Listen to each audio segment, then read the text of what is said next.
Okay, Erin, you ready? Let's get started, I think. So welcome everyone.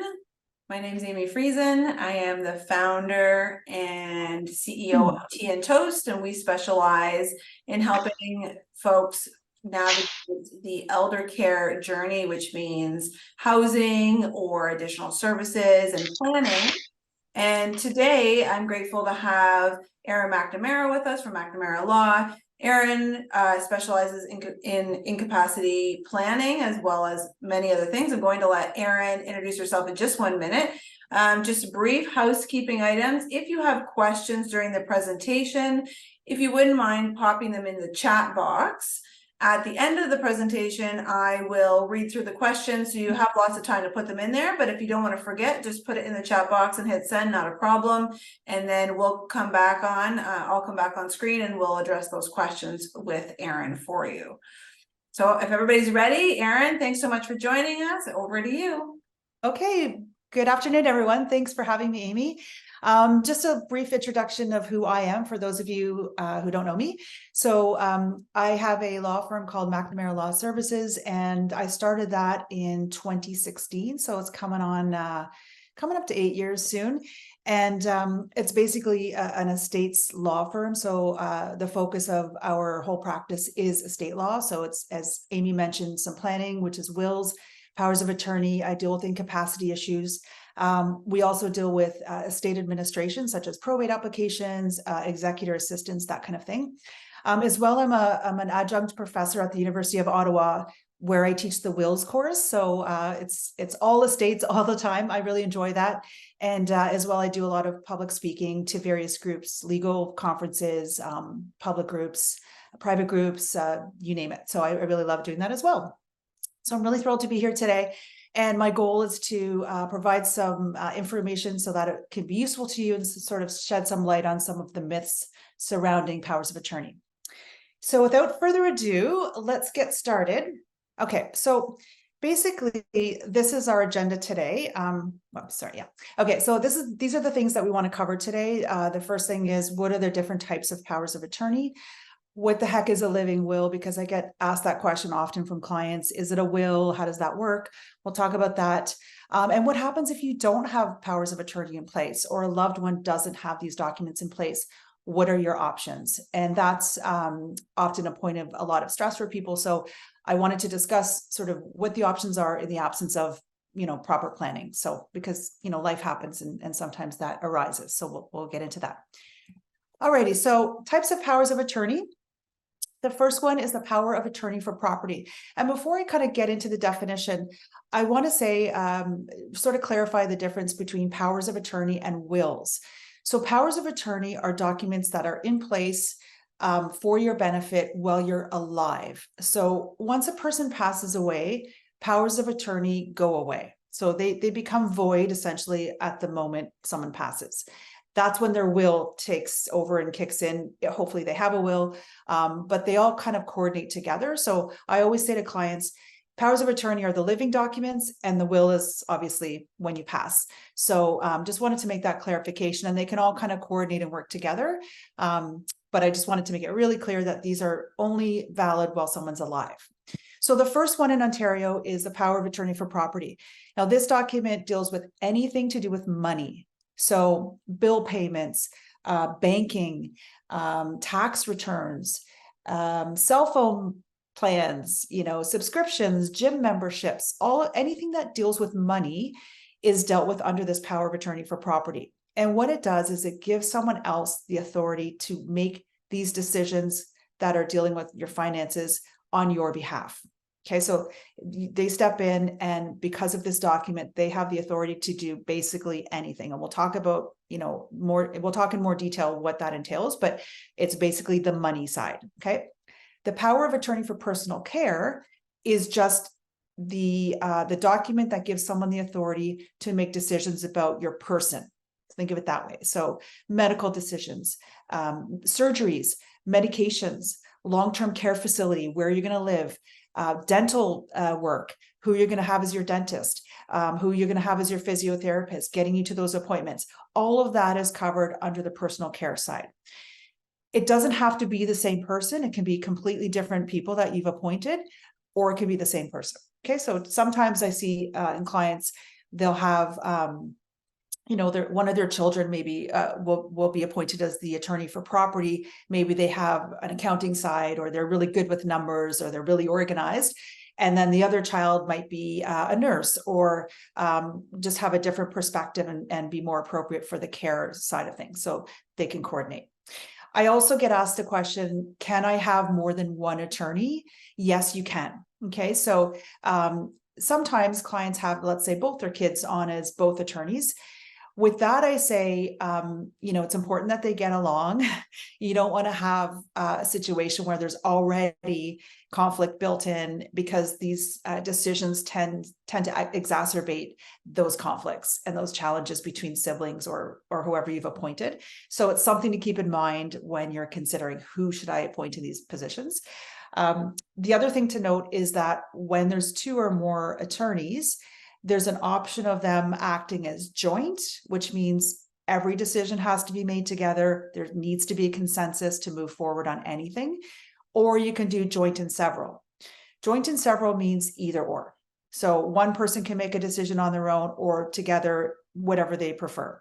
Okay, so it's really important to consider the dynamic between the people when deciding what option you want to choose. Okay, so those are the two types of powers of attorney. Now, in order to grant a power of attorney for property and for personal care, there's a minimum capacity that's needed by a client. So this means someone has to be aware of certain things before they can even assign someone to act under their power of attorney. So there's a minimum requirement there. We call that person a donor. That's the person that's actually signing the power of attorney. My client, for example, would be a donor in this case. So a few things that they need to be aware of in order to meet the capacity standard. The first one is understanding the nature of their property. So what kind of assets do they have? Do they know they have a bank account? Do they know it's in their own name only, or is it joint with someone else? And who's that person? What's the approximate value of whatever they have in their bank account? Do they own a home? If so, do they understand that they have a mortgage owing, or what the value of the home is? Do they have a credit card? Do they understand what that means and that they're obligated to make those payments, etc.?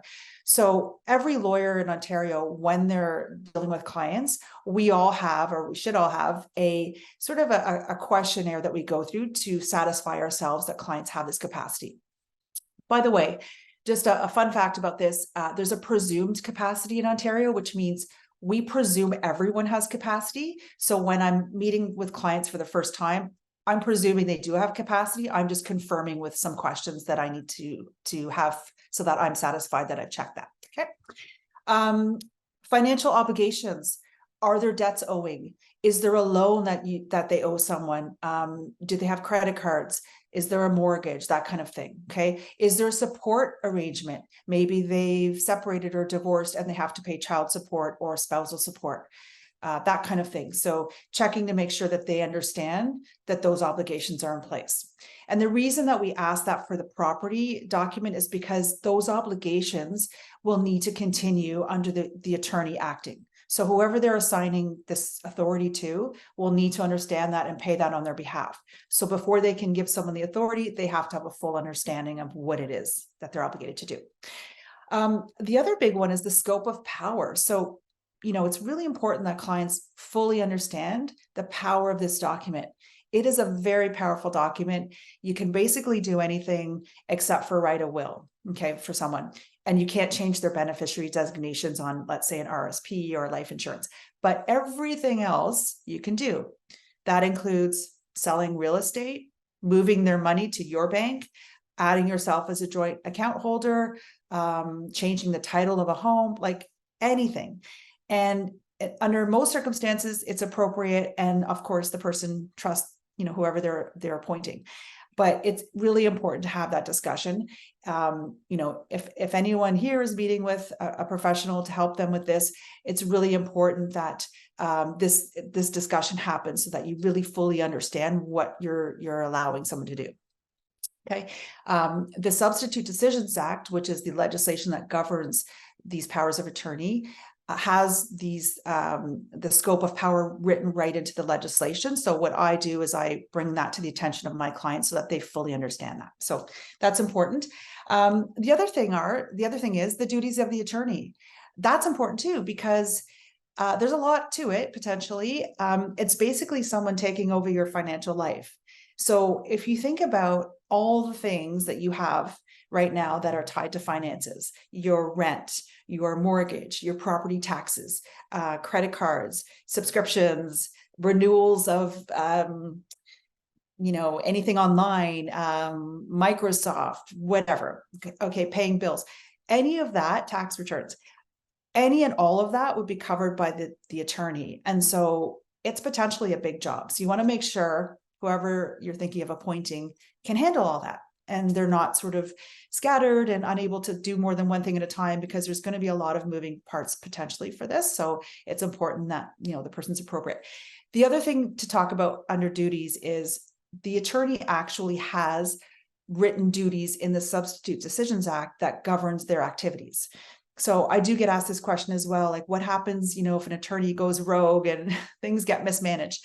Well, it's not a clear-cut answer. There's a legislation that sort of governs this area, but often to rectify that, a court needs to intervene. So it can get messy. But these duties are in place legally so that we have something to connect to the attorney's activities and make sure that they're acting appropriately. Okay. There's also obligations to keep records as well. So, things like spreadsheets or receipts, tax returns, things like that, as if it's their own. Basically, they're supposed to manage that portfolio as if it was their own portfolio. Okay. Including investing as well. All right. Now let's move on to the personal care. This is a little bit different. So the personal care capacity is a lower bar. Clients don't need to have the same fulsome understanding of all of their property and all of the moving parts and sort of, the power behind a property document. The personal care document, basically the capacity test is, does the person know that the person they're appointing has their best interest in mind? So, in this document, the person that they're appointing is going to potentially take care of them. So they need to know that. And if they do need to make those decisions, that they will have their best interest in mind. That's basically the test. It's a very low bar, which is good news for people that might have some diminished capacity. They might still have an understanding of this, but maybe they no longer have an understanding of their finances. So that can be mutually exclusive. I should note as well that for a will, there's a much larger capacity that's required in order to give instructions to a lawyer to do a will.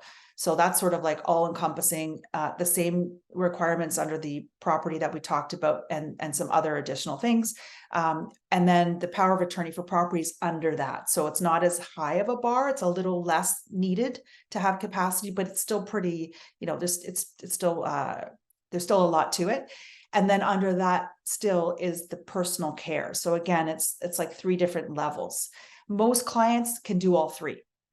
But sometimes I see people, as I said, with diminished capacity that might have, dementia or some other cognitive disability, and they may be able to sign a personal care document, but not the others. So we'll just tailor it as needed. Okay. All right. So big question, when are the powers of attorney activated? So I always tell clients, these are insurance documents. Hopefully you never need them, right? Hopefully you live to 110. Some people don't want that, but maybe you live a long, healthy, vibrant life, and you never need these documents. And that's the best case scenario, where we can all manage our own life until the end. Occasionally, we need to have people step in and help us. So for the power of attorney for property, this one is usually activated when it's signed by the donor. So in our office, they sign the form, it's good to go. The reason for that is often these powers of attorney documents are used for convenience. So for example, let's say 2 spouses are in front of me and they sign each other as their first attorney, and maybe they have a backup, maybe their kids or whatever. If one spouse, let's say, has knee surgery or needs to go I don't know, away for a month for work. And meanwhile, they have to go to the accountant's office or something to sign something, or to the bank, and they can't physically get there. They can use the power of attorney document now. They can give it to their spouse in this example, who can then go to the bank, sign off, and then come back and put it back in safekeeping. Then they can use it again later. And then later still, if they lose capacity, they can use the same document. So it's really a convenient way to proceed by having it active immediately. Now, that said, of course, you want to caution people to keep it under lock and key. They're not just going to give it out to, whoever they've assigned. They're going to keep it protected. Occasionally, people want to have a criteria that a loss of capacity is the triggering event that will activate the power of attorney. So they say to me, I don't want to have this active right now. I want to make sure it's dormant unless I lose capacity. That's fine. People can do that. That's not a common option. And the reason behind that is because in practical terms, what often will happen is someone will start to lose capacity. Their spouse or their family members will step in and say, hey, mom and dad, or whoever, let me jump in. I see that, you're starting to lose the ability to make decisions, or you need help, or however that's worded. And unfortunately, there's a denial there. There's a refusal of help. There might be an angry reaction. That might be part of an illness that they're starting to develop. And it's really difficult for family members or for the person that's been appointed as the attorney to step in, because the person's saying, forget it, I'm fine, when really they're not. And they're starting to make, maybe poor decisions that are putting them at risk financially. So it's a tough time, because it's really what I call a gray area. There might be days where there's, a sharp day where there's a lot of lucidity, and then the next day it's bad, or the afternoon is bad because the meds have worn off. Like it's not ideal, and it's a difficult territory for people to navigate. So when someone refuses to let someone step in, and there's a serious concern, they may have to get an assessment ordered.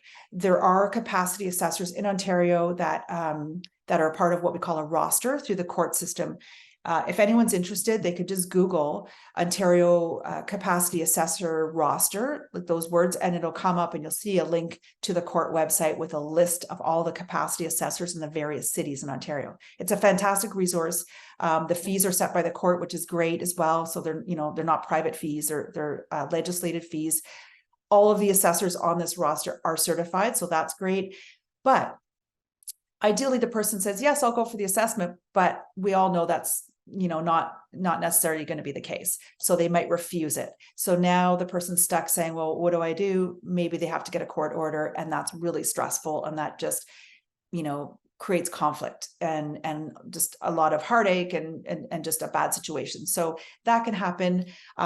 If the person does agree to an assessment, there might be at least a 6-month waiting list. So, and then in the meantime, the bills aren't getting paid, and it's tough. So I don't recommend that option, as you can imagine. That said, if clients want that anyway, I just make sure they're aware of all that, and then we can proceed if they still want that. So that's an option. For the power of attorney for personal care, this one's a little different, because this one, you actually have to have lost capacity. It has to be documented for this document to spring into action. So for example, let's say someone is in the hospital, they're getting care and they're fine. Let's say they're coming up for surgery or something, and they're dealing with their medical team, and they've appointed their son to be their power of attorney for personal care. The son comes into the meeting, they're sitting in the hospital room, the doctor comes in, and let's say mom is saying, okay, this is what I want, consenting to whatever treatment. And the son steps in and says, no, I don't agree. This is what you should do. Obviously, the doctor's not going to listen to the son. They're going to listen to mom. So as long as the client or the patient is able to make their own decisions about their own self-care, then that personal care document stays dormant. No one will listen to the son in that scenario. They're always going to listen to the person. It's only if, as I said, there's been a marked loss of capacity, and there's an evidence-based decision that the person no longer can make those personal care decisions. That's when it kicks in. All right. Incidentally, I also get asked, do medical doctors deal with capacity? What does a family member do if they don't want to go through the formal capacity channel? Can they go to the doctor? Yes, they can. But it's not a guaranteed scenario, because a lot of times doctors, there's obviously a doctor-patient confidentiality they're dealing with. But even if the doctor will speak to the child or whoever it is that are acting on their behalf, often now, because there's so much liability in this area, a lot of GPs are not doing these assessments. They don't want to be involved. They don't want to, they're not necessarily equipped in all the nuances on the legal side of things. So they just don't want to have anything in writing that, they're involved in declaring capacity, unless it's like really obvious and there's no mistaking. But even then, they'll often refer it to like the memory care center or some, other member of the healthcare team that has the expertise that is, fine signing off on this kind of thing. So just a bit of knowledge to know that, because a lot of clients do ask, like, can I just ask the doctor? So that's typically what will happen there. Okay, so what the heck do attorneys do? Well, they do a lot potentially. Sometimes, rarely, but it happens. There's, one bank account and the person's in long-term care and it's fairly simple. That's not often the reality. Usually there's a lot of moving parts, especially if it's a new appointment, like the person has recently lost capacity, or they've said, you know what, I'm 97. I don't feel like doing my own banking anymore. I want you to step in and do it for me. That can happen too. They can just say, I want you to start acting. At the beginning of the appointment, there's a lot of flurry of activity. There's, you're letting all of the various agencies, bank, landlord, the government agencies, the accountant, any lawyers you're dealing with, maybe an employer, like basically the attorney has to let everyone know, hey, I'm in charge now, I'm making decisions. So that's sort of a lot of activity in the beginning. But basically for the property, they have to connect with all of the different entities, as I mentioned earlier, that the person has in their financial life. Third parties, as I mentioned, attorneys, other professionals, but also family members, caregivers. They often have to coordinate with the power of attorney for personal care, because it goes hand in hand. So if the person has lost capacity, then they need to coordinate. If it's not the same person, maybe there are some expenses on the personal care side that need to be reimbursed, for example. So, those two have to touch base and connect and make sure that it's all coordinated. On the personal care side, we're talking about medical teams, dentists, various therapists, social worker, physiotherapists, anything to do with maintenance or care of the person's body or health is covered under that. So any of the various parties that connect with that person, that's who the attorney would be dealing with as well. Treatment plans, and also not just medical. I also wanted to mention it's other things too, such as hygiene, personal care, hair appointments, dealing with that, making sure they have clean laundry, clean clothing, perhaps getting a personal care worker in, or finding somewhere where they can reside, where there are those supports there, like a community, a residence where they have maybe whatever care the person needs. And I know that all of the residents typically have various stages of care available. So they sort of grow with the needs of the person, which is really great. So that's something to think about as well. And living will. So I always like to demystify this as well, because there's lots of ideas of what this is. So basically a living will is just an advance directive. What does that mean? It's basically your wishes. So in the scenario where someone is caring for you on the personal care side, so forget the property one, this is just for personal care. You're in care, someone's making your decisions for you. At some point in that time during the care time where they're acting for you, at some point there, you develop a condition where there's no recovery. It could be a coma. It could be another illness where you're basically on extraordinary measures, life support, that kind of thing. And you're consulting with the medical team and there's no chance of recovery. At that point, the attorney needs to make a decision potentially. So do we keep it going, or do we remove this person from these extra measures with no pain, of course, and let nature take its course? So that's the purpose of the living will, is to give that person some direction and some guidance on what you wish for them to do. The main thing to remember about the living will, it's not binding. Okay, so the person that you've appointed as the attorney could look at it and say, I can't go through with it. I'm leaving, Aunt Mildred plugged in for the next 20 years. Really, they can override it. Okay, they're supposed to follow your wishes, but at the end of the day, it's their decision. So clients say to me, well, what's the point of having it in there? If there's not legally binding, what's the purpose? And to that I say, when someone's faced with these end of life decisions, as some of you may have been, it's really a terrible situation, and it's agonizing, and it's really tough on people. And so whenever you have that guidance to say, look, if I'm in this situation, this is how I want you to proceed. It's less about the attorney making the decision, even though they are technically making the decision, but it becomes more about, I'm honoring Aunt Mildred's wishes. So legally, it doesn't have teeth, but on a human level, it really helps people manage that process, and it becomes a little bit more palatable. So that's the purpose of it. So whenever clients have a strong feeling about it, I always encourage, let's put it right in the personal care document. If the time comes and need be, it's there. The other thing I get asked about quite often, especially nowadays, is about MAID, which is medically assisted death. Right now, as you may know, MAID is only valid if the person that's been diagnosed with a condition approves it or sets the process in motion. So they actually have to consent to it and arrange it themselves. Right now, an attorney can't do that. So you can't delegate that decision on an attorney legally at this point. But I know that there are several focus groups and initiatives moving forward to allow an attorney to do this on behalf of someone. So the scenario would be the person has lost capacity, the attorney steps in, a year later they develop some terrible disease that would qualify under MAID.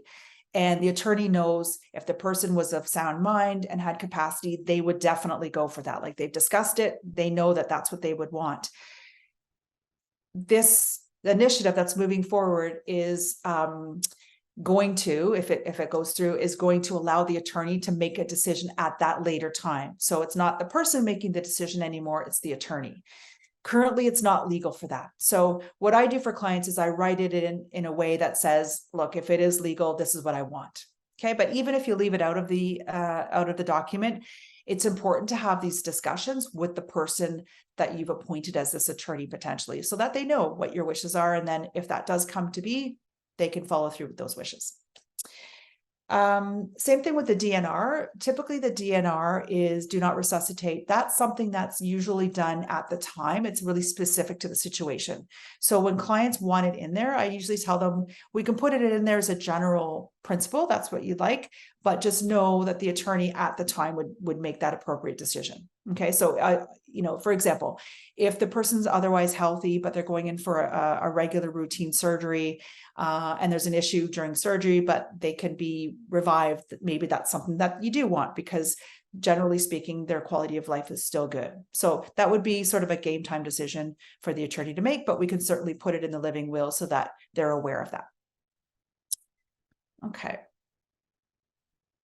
All right. So $1 million question. What if you don't have these documents? It's all well and good to say, let's do it. But as we know, life kicks in and sometimes people don't get around to it. So what do we do? Well, if there's no power of attorney for property, what are the legal options that people have? Well, believe it or not, there's no right automatically for a spouse to make these decisions for a spouse, unless they're already joint on an account or joint on the house or something like that. So things where the spouse is already joint with, or another family member, they're already able to make decisions. That's fine. Those things are not affected, but it's other things like tax returns, like gym membership, as I mentioned earlier, or any sort of connections to anything financial that are not joint would be, they'd be frozen basically because there's no document in place. So the only option for someone to manage someone's finances in this scenario with no document, and they've already lost capacity, too late to do a POA, is to bring a guardianship application before the court. So they would have to put this application together. They can do it on their own or go through a lawyer. And it's a court process. They appear before court and they have to basically convince the court why they are an appropriate choice to manage the person's property.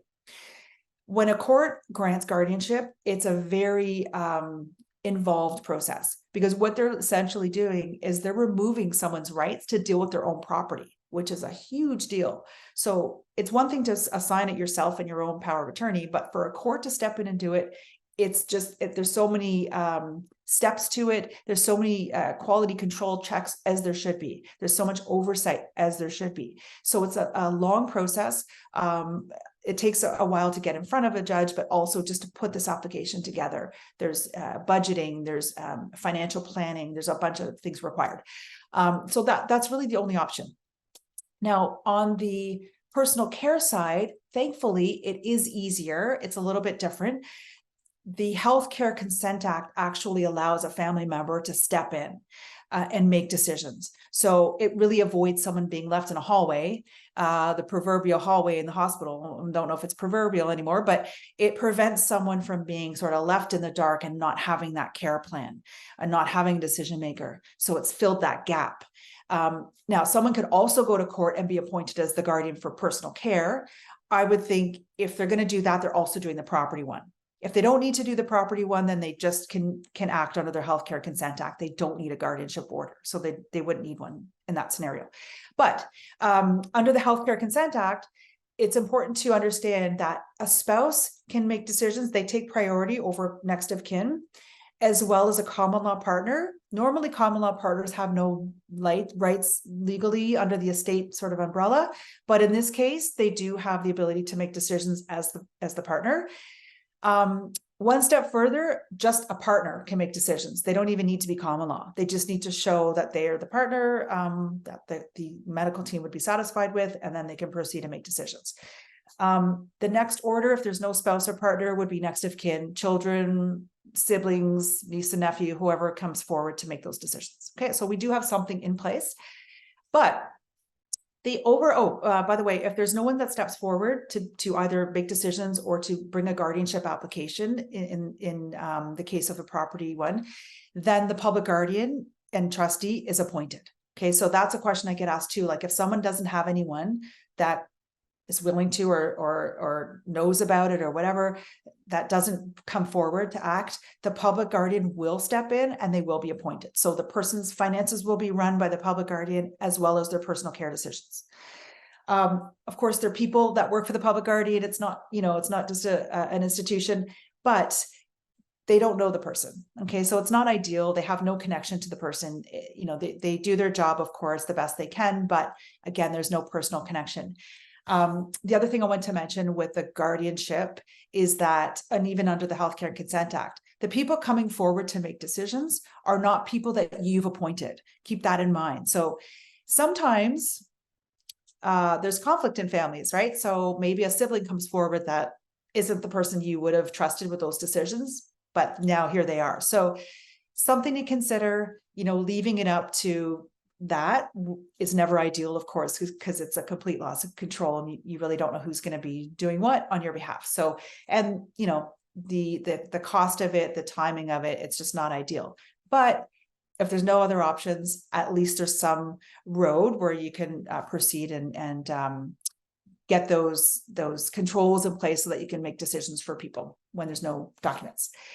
So that brings me to the end of my presentation about powers of attorney.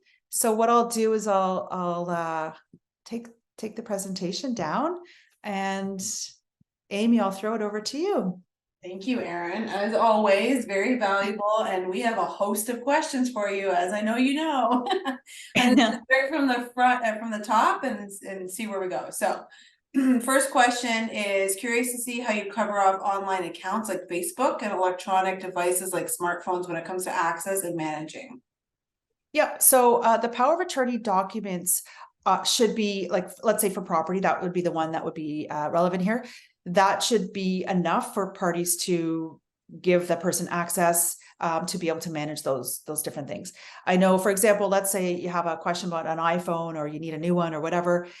You go to Apple, let's say if it's an iPhone, and you present the document, and they will, they'll do whatever, they'll tell you what their process is. Typically, they have to submit the document to head office or to a different department, and then they'll deal with the person. So the only thing I would say, for digital assets, like things like Facebook and things like that, if you're wanting to close it, like if you want to go a step further and, actually close it or deal with another, like not necessarily Facebook, but another one that's situated in the US, like where their head office is, that could be problematic because you're dealing with potentially head office in California who is refusing to recognize the power of attorney. They're like, well, I don't know what this is, and I'm not going to honor it. So it's not 100% guaranteed. What I would say to people is, look, if you're giving someone the authority under your power of attorney, like make a list for them, help them out. If something happens, give them your passwords. Like you're giving them access to everything anyway. Keep it under lock and key until the time comes, but keep that list up to date. So at least they have some tools to be able to move forward without having to jump through hoops. Essentially be easier for them. Okay, perfect. I also, on a side note, for Facebook, there's also a thing in the back of your Facebook that says, like, basically if something happens, this other Facebook user has control. Which is an interesting thing to know too. Like my sister has, like, she's just another Facebook user, and it's like it's there. So that's an extra little tidbit for what it's used. Yeah. How do you deal with clients, investors who take care of their retirement investments? You mean like investment advisors? Is that? Gordon, if you either want to enter something else in here, to let me know. That's correct. Oh, yes, he's good. Okay. So Yeah, that's correct. thanks. Okay, thanks. Yeah, thanks. So that basically you would just reach out to them and say, if you're already acting under these documents, like if it's in the beginning where it's just like, I'm going to be handing this over soon, or, the person's still fine. Sometimes they bring those people to their advisors and say, hey, this is my nephew. At some point, if this becomes activated, here he is. I'm good with it. A lot of or I should say all of the banks now, and rightly so, have things in place. They have barriers or sort of stopgaps to make sure that, there's sort of like a sober second thought with these things getting activated. So they'll often reach out to the client and say, hey, your nephew was here. Did you know that? Are we good to go? But if we're already past that point and they're already active, then just reach out to them, and you just need to prove who you are. You need to show the document. Typically they'll ask for, your ID and things like that. Like they'll have a policy in place where they'll tell you what they need, and then they'll be able to deal with you going forward, and you'll be able to make those full decisions for them, the investment decisions. Yeah. Barbara has a similar question. I'll skim it here to read it a little bit, but it just says, like, RBC, for instance, financial institutions don't always seem to accept the general POAs, which is what we're talking about, but required to sign one with the institution. What are your suggestions? Which is a little bit extra, I guess. Yeah. I'm not a big fan of those, I'll be honest, because they're very limited. They can't be signed by the POA. They have to be signed by the person. So, you can do a lot of things as the attorney, but you can't sign a power of attorney. So the person has to do that while they still have full capacity. Sometimes they do it and and they want to keep them at the bank. Like let's say they go to the branch and they say, okay, I'm signing for my sister to be my power of attorney, should this be needed.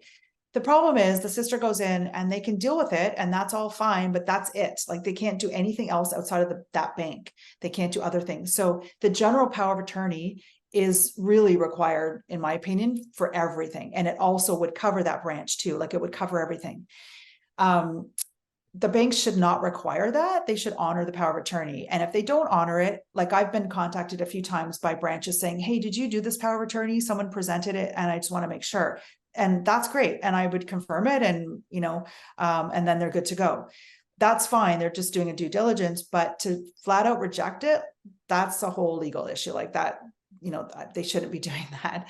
So, I can't answer to that right now, but if that happens, that's not if it's a legitimate power of attorney, then they should not be rejecting it. But, let's say they decide, I've signed my power of attorney at the branch and now I'm coming to you, I'm doing a bigger one, but I want to keep that one at the branch because they already know my nephew, they go in and it's just easy. That's fine. We can still coordinate and have both existing, but I just need to know about it so that I can make sure we don't revoke that one. It can coexist. It shouldn't take the place of a general one. And speaking of revoke, that just made me think of something too. Like every time you renew a change of power of attorney, doesn't it revoke the previous Yeah. one? Yeah. So that's So if you've got a general one and then you go into the branch and they're like, you should just sign this one, just make sure that the wording doesn't revoke the general one you have, because then you're just stuck with that one and you can't do anything outside the bank. And the bank isn't going to pay for you to get your POAs done again, folks. That's right. You can try, but oh dear. Okay, so what my husband and I have been asked by friends in their 70s to be their powers of attorney.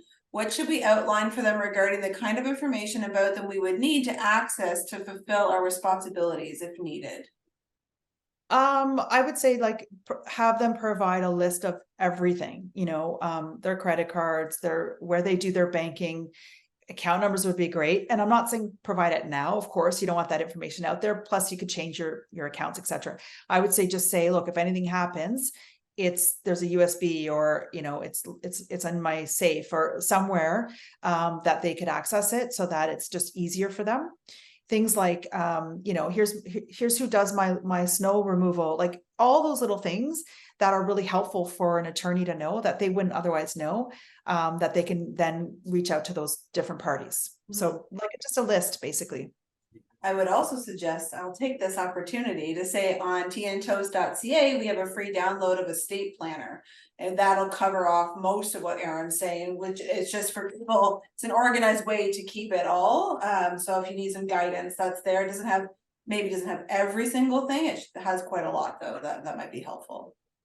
And I think with that planner as well, like even though it might not cover every single thing, it's going to get people thinking, and they could just add things that are not on there in addition to what the list has. Yeah, for sure. Suppose the attorney for personal care lives in Toronto while you live in Ottawa. What is the best way to deal with this? I mean, nowadays you don't really need to be in the same city because of technology. So sometimes, the appropriate attorney does live outside of the city. Really, if they're acting under the personal care side, they're going to want to connect with the healthcare team, whoever's making decisions, whoever their providers are. So I think once that is established, then they're going to figure out the best way of communication. Sometimes it might be a phone call where they're saying, yes, proceed with this surgery or whatever medication. Other times it might be email that they accept. It depends who they're dealing with. So I think just establishing the contact and then saying, how are we going to move forward? How are you going to contact me? Here's my cell number. Can you text me or whatever? There's various channels. At the end of the day, it's kind of like a game of chase. We did that with, my father-in-law when he passed, and he was located near Windsor. So it's a cat and mouse. You're just going back and forth. It's easy enough to connect because we're all digital, but also it's just, generally you're always kind of calling back and forth and just doing it that way. So yeah. Yeah, it can be hard too, because especially for personal care, people want to be visited, rightly so. So it's tough, sometimes with someone from, a different city, but they can also have friends go in and visit too. They don't have to be the ones, but yeah, it can be a challenge. For sure. Can a lawyer or a PSW be appointed as attorney for personal care? They can. There's no, a lawyer can, there's no rule against it, but a PSW cannot. So there's actually in the legislation, there's a personal care worker that's being paid for their services. They're prohibited from acting under an attorney document. Okay. And the reason being is there's a conflict of interest. Clearly, they're being paid. And so will their decisions be made based on, if I take this action, I'm going to be paid for it. So I'm going to select this decision so that I get a payment for it, etc. So it's just not allowed. Yeah. Curious on how you handle spouses, separate wills, POAs versus joint, especially when one or the other are incapacitated depending on the situation. Okay, so for wills, it's a completely different topic, but that there have been joint wills done in past. I've never done them, and I wouldn't do them. It's just too messy. I'd say they're sort of almost entirely phased out now. It used to be that people share a will, but it's really not done anymore. So I wouldn't do that. But the powers of attorney can't be joint. You have to have your own. So the only thing you can do is appoint each other, which maybe that's what the person meant. I'm not sure, but you have to have your own document. Yeah. Gordon, you are your own person. You need all your paperwork. Yeah. Okay. I've heard that it is problematic and expensive to change the power of attorney from one person to another. Is that correct? Not necessarily. Like, does that mean if you've appointed someone and then you have a backup? Is that right? I think that what they're saying is if you've appointed someone and then that person passes away or doesn't that, and then you have to go in and amend the document, that could be expensive or problematic to appoint someone new. It's the same process as if you're doing a new one. So it's not necessarily expensive. It's just the same process. And like you can do your own too. I mean, you don't have to go through a lawyer. So I would just vary, but it's not necessarily problematic. The only thing I would say is if the person no longer has their capacity, then it would be problematic. So as long as the person has full mental capacity to sign the power of attorney document, there's no issue. There would be no problem. It would be very easy to do. Yeah. And then the last question we have, so if anybody else has any more questions, have them in the chat for us. The last one we have here is a lawyer likely to accept the role of a POA for personal care? I can't speak for anyone else. I don't know. I don't know. I can't even answer that. I don't do those appointments just because there's a lot of, time and resources needed. And, it's not something that I'm able to offer, but I do know of one lawyer that does it or has done it now. And, it's really busy. It's a lot of hospital visits and, it's a lot of, 24 hours, sort of 7 days a week. It becomes, part of their role. So Yeah. I can't imagine that. I know like trust companies aren't allowed to take on the role for personal care. So there's actually legislation against that. But there's nothing prohibiting lawyers, but I don't know of really, aside from that one I'm thinking of, I don't know of any others that have done that. Yeah, it's very involved, right? Like you're gonna Very involved. Yeah. And I was under the impression perhaps as well that if a lawyer was going to take on one of the POAs, it would be most likely finance, not power of a care. Is that right? Yeah, probably. I would think so. It's kind of like less. Yeah, and it's sort of like almost like an office hours kind of thing. Like you're dealing with, maybe a bank or whatever. Like everybody's sort of operating the same timing. Whereas a personal care is like really, evening visits and weekends and things like that. Yeah, I would think. Yeah. Okay. Okay, so I have a big one here. I understand that CRA permits a surviving spouse to substitute a son or daughter for his or her deceased spouse on a joint investment account, thereby avoiding a deemed disposition when the surviving spouse dies. However, should a second spouse lack the capacity to make financial decisions, my bank has told me that they would not recognize such a substitution, even if it was the expressed wish of the surviving spouse, as contained in their continuing POA for property made when he or she had capacity. How can such a substitution be accomplished that would satisfy all the concerned parties? So let me just clarify, does that mean that they're saying aside from the spouse, they're saying adding another person like a child? Yeah, permits a surviving spouse to substitute a son or daughter in for the deceased spouse. So I'm guessing one spouse was the POA, they died, now we want to sub them in. But I think this might go back, that's from the CRA permits. But they want to know, how do we make that copacetic for everybody? I'm not understanding the question. Let me just see if I can find it. You bring it up? Yeah, I see it here.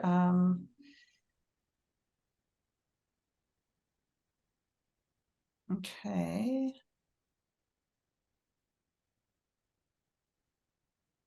So if they're adding a son or daughter on the investment account to avoid a deemed disposition when the second parent passes, is that?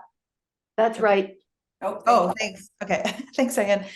Okay. I can't, that's a tax question. So I don't know how you can get around that. I don't even imagine that you can, because I know there's different rules with spouses. Like, for example, with the RRSP, if you're giving, or a RIF, you're giving it to a spouse as a rollover versus to someone else that gets cashed out. Like, there's different rules with spouses with the taxes and disposition. So I can't really speak to that, but I don't know how you'd get around that, quite frankly, if that's part of the Tax Act, which I suspect it is. Because I think at the end of the day, you can't really, you can defer tax typically in a spousal situation, but not with non-spouses. Like, that's the end of it. You can defer it once, unless you get remarried. But yeah, I think that's a question my maybe. financial advisor said you could do this if you had capacity. When your spouse dies, then you can make your son or daughter joint on your joint investment account. But the question is, you are no longer have capacity. So the bank wouldn't recognize it in a continuing power of property. I tried that. Okay, they wouldn't allow it. So I'm just wondering, there must be some way, if you can, and well, we can't do it right now, but soon we're going to be able to get a person without capacity, if they've made the decision before that they want made under certain circumstances, they'll be able to do it, but they can't do this. It doesn't make sense. It's a lot less. Yeah, like, if you have capacity and you want to add someone that's not a spouse, there should be no issue there. Like, I don't understand why the bank would say no. That doesn't make sense to me.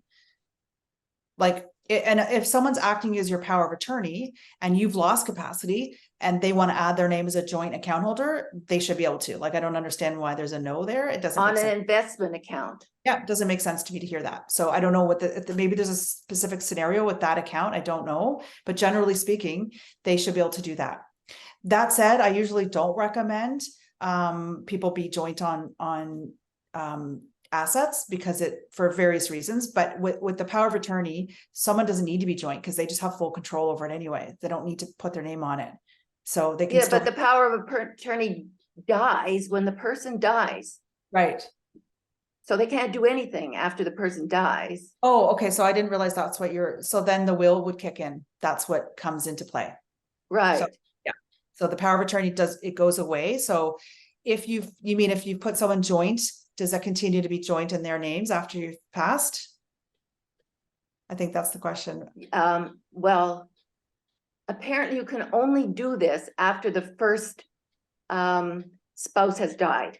Okay, to take advantage. It's a fantastic tax benefit. If you can delay the deemed disposition to whenever your son wants it in the future, right? Yeah, I think there's there's a whole bunch of questions that are coming out of this.